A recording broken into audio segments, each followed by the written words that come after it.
Hello students, welcome to the lecture. आज के lecture में आप सभी का स्वागत है।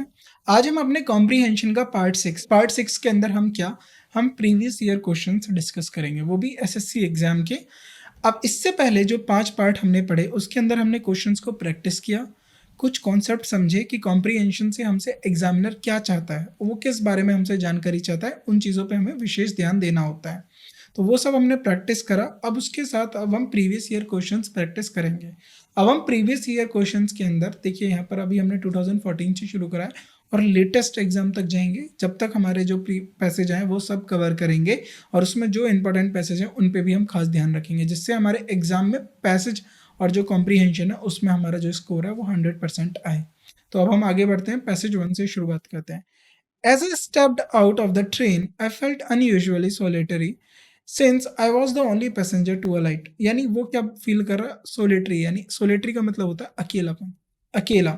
I was accustomed to arriving in the summer when holidaymakers throng coastal resorts, and this was my first visit when the season was over. My destination was a little village which was 8 miles by road. It took only a few minutes for me to come to the foot of the cliff path. When I reached the top, I had left all signs of habitation behind me. All signs of habitation behind me का मतलब यह है, अब वो अकेला है, वहाँ आसपास कुछ नहीं है। हैबिटेशन का मतलब होता है जहाँ पर लोग होते हैं, वो सब वो पीछे छोड़ चुका है, बस्तियाँ वो पीछे छोड़ के आ चुका है। I was surprised to notice that the sky was already aflame with the sunset. अब फ्लेम विद द सनसेट का मतलब होता है कि जब सूरज ढलता है तो देखा होगा आपने, आसमान पूरा, आसमान में लालिमा छा जाती है, लाल और संतरे रंग का, जो केसरिया रंग जो होता है उस तरीके का आसमान हो जाता है। तो उसको बात कर रहा है फ्लेम। फ्लेम का मतलब ये नहीं कि आसमान में आग लग गई है, लेकिन कलर उसका इस तरीके से हो गया। It seem to be getting dark amazing quickly, यानी वो बोल रहा है कि बहुत जल्दी अंधेरा हो सकता है। I was at a loss to account for the exceptionally early end of daylight since I did not think I had walked unduly slowly. Then I recollected that on the previous visits I had walked in high summer and how it was October. All at once it was night. जब वो ये सब सोच रहा था, बात कर रहा था खुद से, तो तभी अंधेरा हो जाता है। The track was grassy and even in daylight showed up hardly at all. I was terrified for hurtling over the edge of the cliff to the rocks below. I felt my feet squelching and sticking in something soggy. Then I bumped into a little clump of trees that loomed up in front of me. I climbed up the nearest trunk and managed to find a tolerably comfortable fork to sit on. The waiting was spent by my attempts to identify the little strings and noises of animal life that I could hear. I grew colder and colder and managed to sleep only in uneasy, fitful starts. At last, when the moon came up, I was on my way again. जब वो moon वापस आ जाता है, थोड़ा सा उजाला उसे लगने लगता है, तब वो अपना रास्ता दोबारा शुरू करने लगता है। अब हमें आंसर्स देने हैं। The writer felt unusually solitary because, अब वो ये क्वेश्चन पूछ रहा है कि राइटर को अकेलापन क्यों महसूस हो रहा था। He was feeling very lonely without his family. क्या फैमिली का जिक्र हुआ है? नहीं, ये तो सबसे पहले गलत होगा। There was no one to meet him, क्या वहाँ उससे कोई मिलना नहीं? ये भी गलत होगा, उससे कोई वहाँ मिलने वाला नहीं था। मतलब अब वहाँ किसी के मिलने मिलने की बात नहीं हो रही है, वो एक कैंप या फिर वो एक टूर पे जा रहा है या फिर वो ट्रैक पे जा रहा है, तो इस तरीके से बात करी गई है, right. His destination was a little village 8 miles away. तो ये he was missing the company of other holiday makers. तो इन दोनों के बारे में पैसेज के अंदर जिक्र कराए। तो दोबारा हम अपनी बात पे इसको कंफर्म करने के लिए तो हम इसको दोबारा पढ़ सकते हैं यहाँ से। I felt unusually solitary since I was the only passenger to alight, यानी वो सिर्फ अकेला पैसेंजर था। I was accustomed to arriving in the summer when holidaymakers throng coastal resorts, and this was my first visit when the season was over. वो तब आया जब season over हो गया, यानी और जो साथ के जो टूरिस्ट थे वो नहीं थे, यानी he was missing the company of other holiday makers. ये इसका सही आंसर होगा, ये नहीं होगा, बी इसका सही आंसर होगा। I left all signs of habitation behind me. This means that he, अब देखिए इसके बारे में मैंने आपको बताया था, left signs of motivation behind me, came to a place where there were very few houses, was in front of large collection of cottages, had come very far from places where people lived, just had passed a remote village. तो ये हटेगा, और very few houses ये भी हट जाएगा. बात क्या हो रही है, और was a large collection of cottages ये हटेगा, ये आएगा. क्यों, ये पर क्यों आएगा, had come very far from places where people lived, यानी लेफ्ट मतलब वो अब आ चुका है, आगे आ चुका है, यानी वो छोड़ आया है पीछे. क्या छोड़ के आ गया है, हैबिटेशन बिहाइंड मी, जो लोग रह रहे थे पीछे उनको छोड़ के आ चुका है. तो इसका सही आंसर होगा C. It become darker than the writer expected because. अब क्या बात कर रहा है, वो डार्कर हो चुका है, अब राइटर के एक्सपेक्टेड से भी ज़्यादा वो अंधेरा हो चुका है. क्यों, the nights are shorter in autumn than in summer, the nights are longer in October than in midsummer. तो वहाँ बात किसकी हो रही है, अगर आपने इसको पैसेज में पढ़ा हो, देर वॉज अक्टूबर, तो इस तरीके से आया होगा. Then I recollected that on previous visits I had walked in high summer and how it was October.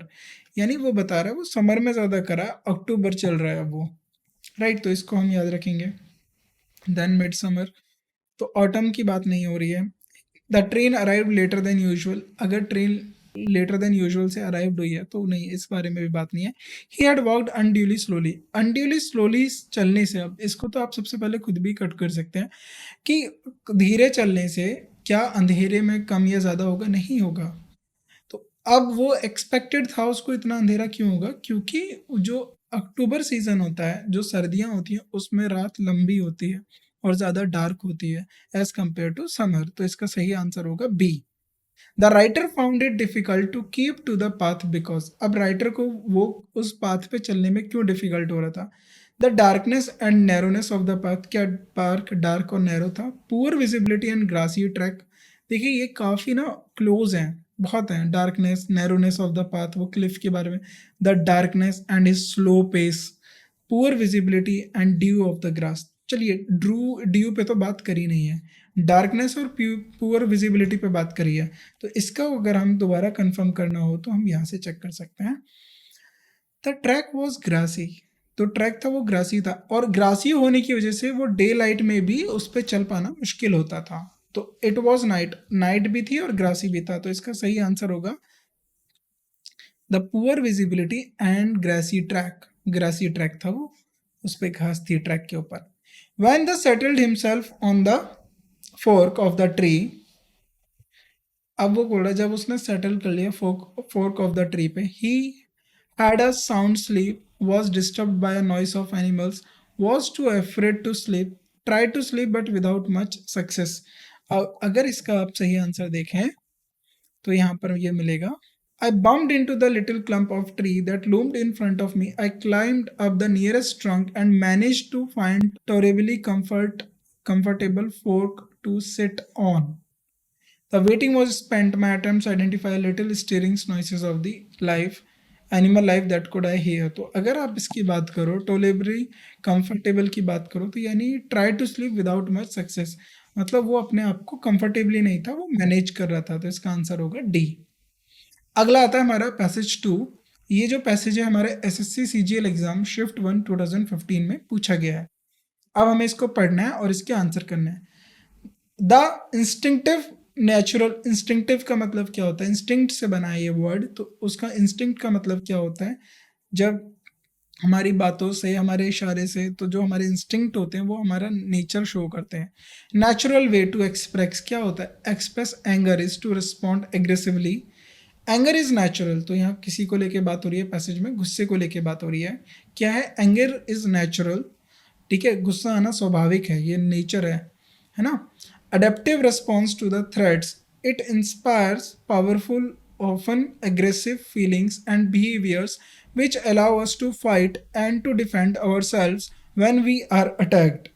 On the other hand, we cannot physically lash out at every person or object that irritates or annoys us. Annoys का मतलब होता है परेशान करना. Laws, social norms and common sense place limits on how far our anger can take us. Expressing our angry feelings in an assertive का मतलब होता है positive, not aggressive manner is the healthiest way to express anger. Being assertive does not mean being pushy or demanding. It means being respectful of ourselves and others. Anger can be suppressed and then converted or redirected. This happens when you hold in your anger, stop thinking about it, and focus on something positive. तो किसकी बात हो रही है? गुस्से को लेके बात हो रही है. गुस्से को किस तरीके से कंट्रोल करना चाहिए और किस तरीके से हम गुस्से को असर्टिव का मतलब होता है पॉजिटिव वे में लेके बात कर सकते हैं. How does a person naturally express anger? तो कैसे naturally? By inspiring powerful feelings, by defending oneself, by adapting strong behaviour. ये तो आप सबसे पहले काटेंगे ए और डी. अब यहाँ पर आते हैं. Anger is natural adaptive response to threat. अब यहाँ पर the way to express anger is to respond aggressively. जब हम एग्रेसिवली रिस्पॉन्ड करते हैं तो रिस्पॉन्ड एग्रेसिवली. इसका सही आंसर होगा B. Which of the following places limits on how far we can take our anger? तो कौन से प्लेसेस है? देखिए बिहेवियर होता है, फीलिंग्स होता है, या हमारे इंस्टिंक्ट होते हैं, लॉ हमारे एंगर को लिमिट करते हैं. अगर आप यहाँ पर आएँ तो यहाँ पर देखेंगे on the other hand we can not physically lash out at every person or object that irritates or annoy us. Laws, social norms and common sense place limits on how far our anger can take. तो ये तीन चीजें हमको रोकती हैं हमको गुस्सा करने से. According to the author, how should people deal with their anger? तो उसको किस तरीके से express it aggressively, expressing concisely, unconsciously, consciously, किस तरीके से हमें एक्सप्रेस करना चाहिए. तो अगर आपने यहाँ पर देखा हो तो अब वो किसकी तरह? Expressing your angry feelings in assertive manner, मतलब पॉजिटिव मैनर. एग्रेसिव में नहीं करना है. तो यानी ए पार्ट इसका सही आंसर होगा. एक्सप्रेस इट असर्टिवली इसको हमें एक्सप्रेस करना. What does the author mean by being assertive? Being assertive का मतलब होता है बीइंग पॉजिटिव, बीइंग काम. तो इसका मतलब होगा, देखिए डिमांडिंग नहीं है, पुशी नहीं है, उसने पहले ही मना कर दिया है. असर्टिव का मतलब being assertive does not mean pushy और डिमांडिंग. तो ये हम कर दो कि किसी को पुश नहीं करना है और ना ही किसी से डिमांड करना है. तो ये हमारे दो ऑप्शंस तो कट हो जाएंगे.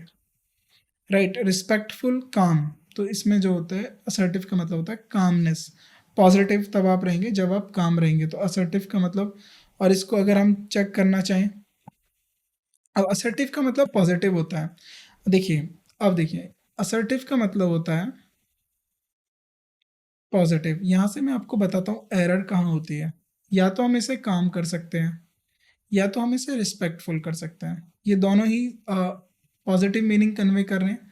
अगर हम काम और रिस्पेक्टफुल की बात करते हैं तो अब हमें जाना किसके साथ है? जाना है हमें पैसेज के साथ. तो being assertive does not mean being pushy और डिमांडिंग.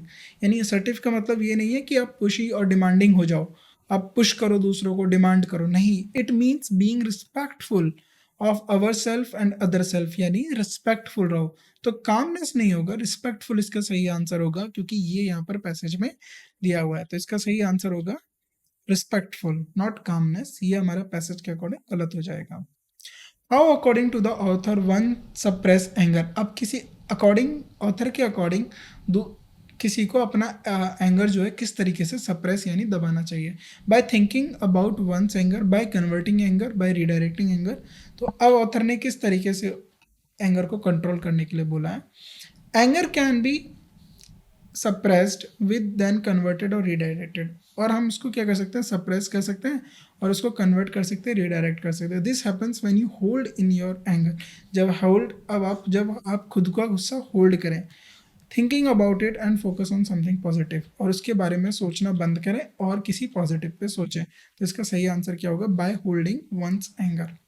यानी खुद के एंगर को होल्ड करना, उसको रोकना, उसके ऊपर अपने आप को ब्रेक लगाना. राइट. तो ये इसका सही आंसर होगा. Can suppress his anger, holding his anger.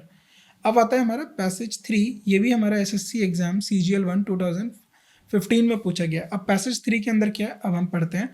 True, it is the function of the army to maintain law and order in abnormal times. यानी ये सत्य है क्या कि आर्मी का जो काम होता है वो लॉ एंड ऑर्डर को मेंटेन करना होता है जब स्थितियां अलग होती हैं। अब नॉर्मल का मतलब होता है विच इज़ डिफरेंट, जो चीज़ अलग हो। But in normal times there is another force that compel citizen to obey laws and to act with due regard to the right of others. अगर सिचुएशन नॉर्मल होती है तो वहाँ पर आर्मी की ज़रूरत नहीं है, वहाँ पर कोई दूसरी फोर्स है जो पीपल को, लोगों को क्या करेगी, ओबे कराएगी लॉ को, right.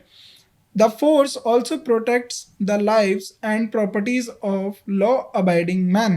Laws are made to secure the personal safety of its subjects and to prevent murder, crimes, or violence.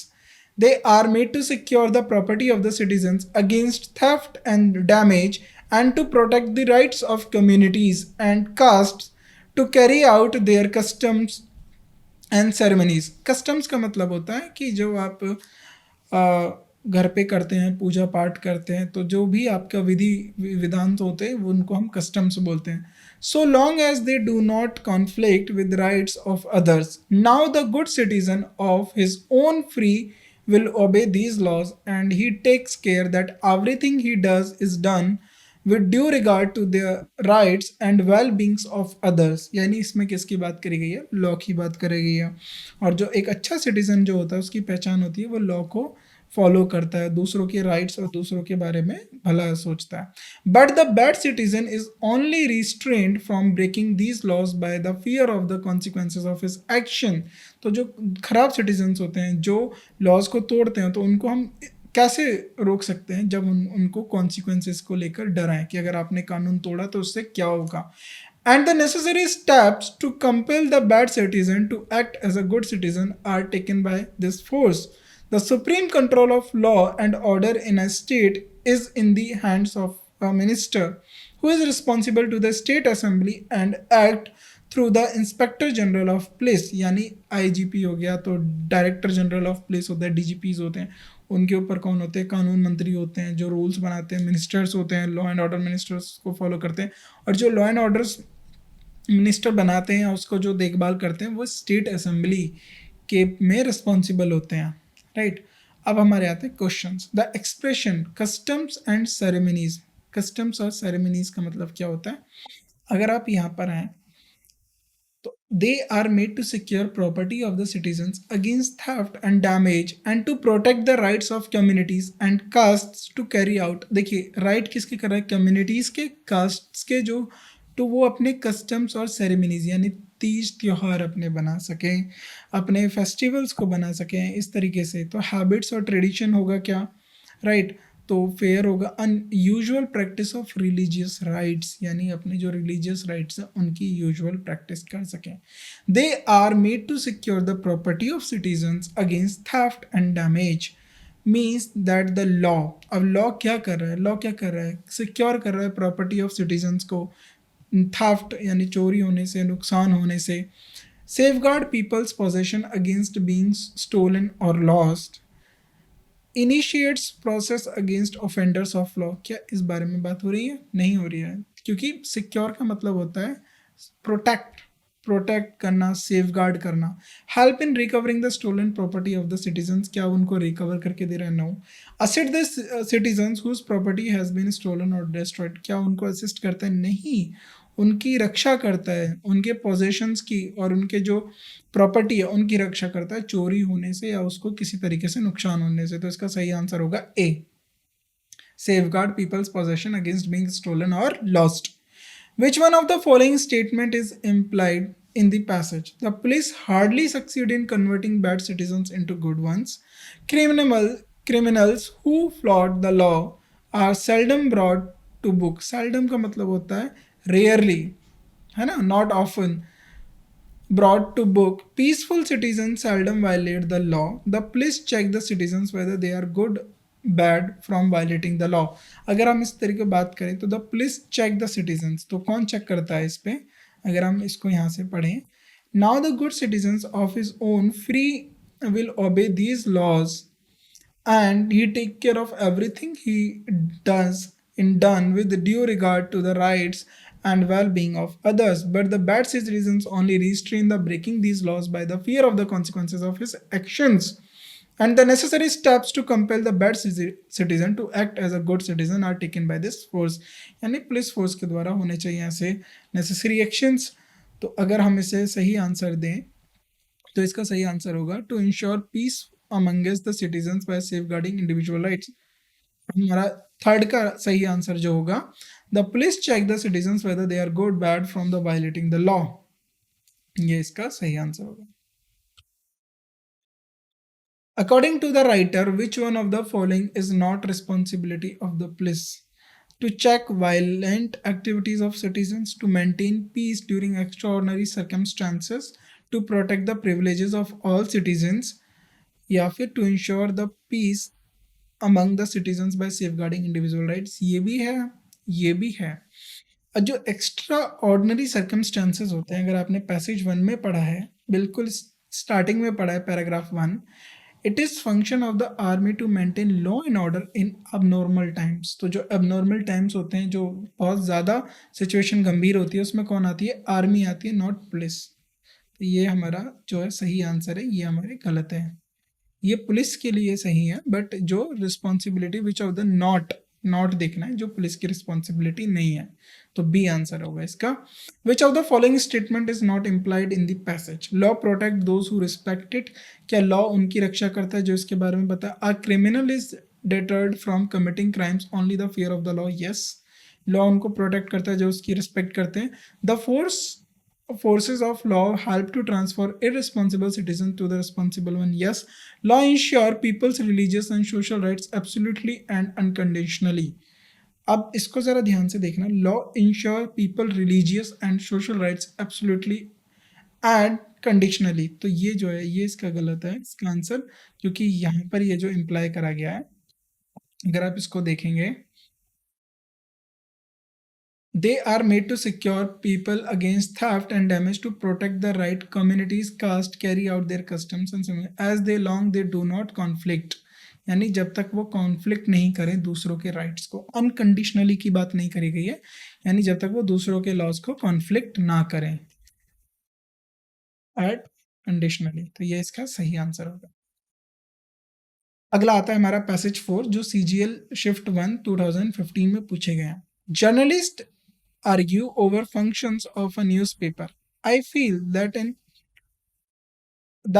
in a provincial paper's purpose is not only to present the project, the news objectively and imaginatively, but to help its readers to express themselves more effectively, canalizing their aspirations, making more accurate their demands. A newspaper should reflect the community it serves, words and all. When the mirror is held to the society, it reveals neglect, injustice, ignorance, or complacency. It should help to eradicate का मतलब होता है delete कर देना, right? Vanish. It would be pretentious to think that a newspaper can change the course of world affairs, but at the local limit, it can exert influence, it can probe, it can help get things done. The individual voice must not be stifled. Instead, the reader should be encouraged to express their opinions, fear, hopes, and or their grievances on this platform. तो यानी किसकी बात करेगी? Newspaper, और newspaper की जो role है society में उसको लेकर बात करा गया है। How can the readers air their grievances? तो जो रीडर्स हैं वो अपने ग्रीवेंसेस को किस तरीके से एयर का मतलब होता है, देखिए एयर का मतलब होता है किसी चीज़ को स्प्रेड करना, बताना, पूरे सोसाइटी में उसको बताना, तो सबके सामने उसको बात रखना, अपने ग्रीवेंसेस जो हैं वो किस तरीके से रख सकते हैं। अगर आपने देखा हो, the individual one must be stifle, instead the reader should encourage to express their opinions, fears and grievances on this platform. कौन से प्लेटफॉर्म की बात कर रहे हैं?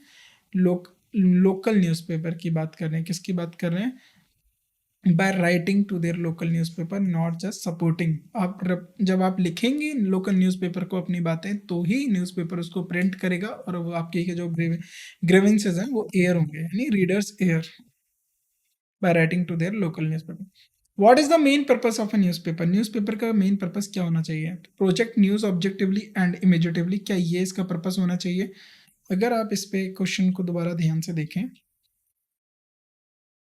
इज नॉट ओनली, ये सिर्फ ये रिप्रेजेंट नहीं, प्रोजेक्ट जो है या रिप्रेजेंट या प्रोजेक्ट नहीं करना चाहिए, क्या ऑब्जेक्टिवली और इमेजिटिवली, इमेजिनेशन या ऑब्जेक्टिव नहीं बताना चाहिए, but help to readers to express themselves more effectively, यानी रीडर्स को बताना चाहिए कि किस तरीके से वो ज़्यादा अच्छे से एक्सप्रेस कर सकते हैं। Exert influence on the individuals, courage the readers to be pretentious to present facts in bluntly way. तो अगर आप इसकी बात करोगे, to exert influence on the individuals, तो इंडिविजुअल्स पे इन्फ्लुएंस डालना चाहिए, उन्हें बताना चाहिए। इट कैन, अब आप यहाँ इसको दोबारा रीड करेंगे, express more effectively, canalising their aspiration, make more articulate their demands. तो यही इसका सही आंसर होगा। यहाँ पर भी देख सकते हैं, it would be pretentious to think that a newspaper can change the course of the world affairs, but at the local limit it can exert influence, यानी वो इन्फ्लुएंस को भी एक्सर्ट करेगा लोकल लेवल पे। तो exert influence on the individuals. The expression what's and all in the passage means, देखिए what's and all का मतलब जो क्या होता है, किसकी बात करी गई है, रीडर्स और उनके ग्रीवेंसेस की। तो यहाँ किसकी बात करी गई है, रीडर्स और उनके ग्रीवेंसेस की, राइट। तो हम आगे बढ़ते हैं। How can newspaper influence the local affairs. अब लोकल अफेयर्स में जो न्यूज़पेपर है वो किस तरीके से लोकल जो हमारे न्यूज़पेपर इन्फ्लुएंसर लोकल अफेयर्स को किस तरीके से सकते हैं, by probing in the illness of the society and relaying the support for the change, by encouraging the readers to accept their grievances, by focusing on world affairs local level पे, by influencing public opinion through half truth। अगर आप इसका सही answer देखें तो यहाँ पर मिल जाएगा, it should be eradicate them, it would be pretentious to think that a newspaper can change the course of the world, but at local limit it exert influence, it can probe, it can help getting things done. तो यानी वो probe कर सकता है, यानी probe का मतलब होता है छानबीन कर सकता है, यानी सोसाइटी में क्या चल रहा है, किस तरीके से वो लोगों को सपोर्ट कर सकता है। तो इसका सही आंसर होगा A. In the passage the writer highlights the fact that, अब राइटर्स ने क्या फैक्ट को हाईलाइट किया गया है, a newspaper should reflect the community it serves, a newspaper should only concentrate on local affairs. Journalists differ in their opinion on the function of a newspaper. Newspaper can eradicate injustice. तो अगर हम इसकी बात करें तो इसमें क्या highlight किया गया पैसेज के अंदर, तो अब हम इसको दोबारा पढ़ते हैं। अब आपको यहाँ से हो जाएगा क्योंकि हमें अश्योरिटी लेना है। तो न्यूज़पेपर किस बारे में हाईलाइट कर रहा है,